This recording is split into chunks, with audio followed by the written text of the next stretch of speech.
فبأي آلاء ربكما تكذبان؟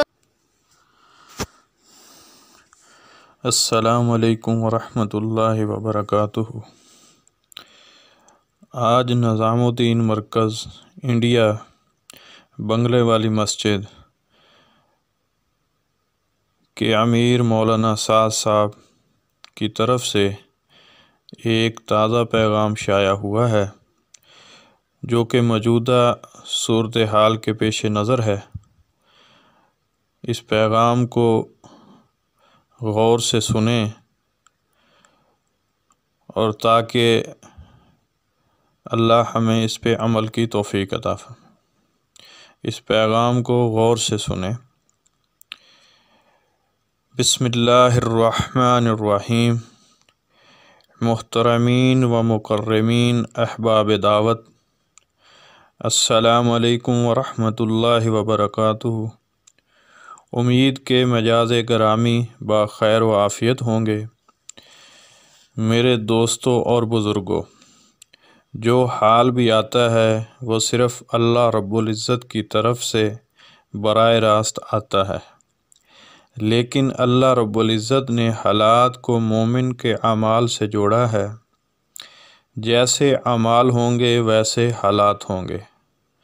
دعوت اور عبادت کو جمع کرنا غیبی مددوں کے اترنے اور دین پر ثابت قدم رہنے کا اصل سبب ہے۔ ان تنصروا اللہ ینصرکم۔ سیرت میں حضور اکرم صلی اللہ علیہ وسلم اور آپ کے اصحاب رضی اللہ تعالی عنہم کا انفرادی طور پر دعوت دینا اعتماد کے مقابلے کہیں زیادہ ہے۔ ہجرت سے پہلے کا نبوت کا زمانہ اکثر انفرادی دعوت اور اوقاز اور مدینہ کے بازاروں میں اور حج میں آنے والے قافلوں میں آپ کا دین کی دعوت کو پیش کرنا اس بات کو بتلانے کے لیے ہے کہ اس کام میں اعتماد کم ہے۔ نقل و حرکت کے ذریعے فرد کو اسلام اور اسلامی اخلاق و معاملات اور دینی معاشرت کی طرف متوجہ کرنا زیادہ ہے۔ اس لیے اعتماد دعوت کے کام کا ایسا لازمی جز نہیں جس پر کام موقوف سمجھا جائے۔ جہاں اعتماد کا موقع اور ضرورت ہوگی وہاں اعتماد بھی کیے جائیں گے۔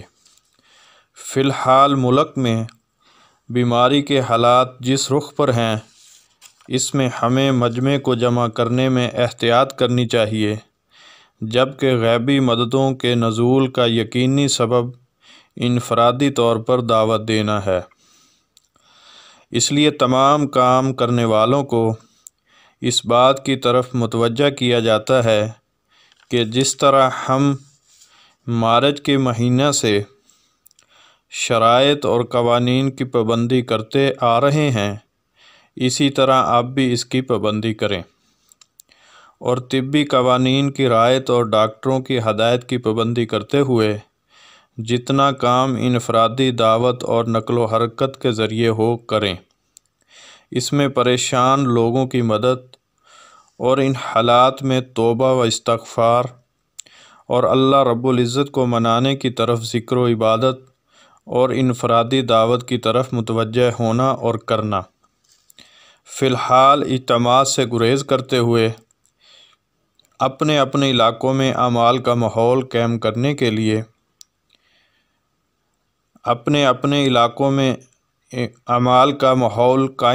کے لیے قانون کی رعایت اور ڈاکٹروں کی ہدایت کی پابندی کرتے ہوئے جتنا کام کر سکتے ہو کریں۔ اس میں کمی نہ کریں۔ ہر کام کرنے والے کی ذمہ داری ہے کہ وہ طبی قوانین کی پوری رعایت کرے اور اس بات کا یقین رکھے اللہ کے عذاب کو ہٹانے کے لیے اللہ جل شانہ کو منانے کے علاوہ اور کوئی ذریعہ اور راستہ نہیں۔ والسلام۔ بندہ محمد سعد، بنگلہ والی مسجد، مرکز نظام الدین، نئی دہلی۔ اللہ ہمیں ان باتوں پہ عمل کی توفیق عطا فرمائے۔ اپنے بڑوں کی بات کو مان کر اس کام کو موت تک کرنے کی توفیق عطا فرمائے، آمین۔ السلام علیکم ورحمۃ اللہ وبرکاتہ۔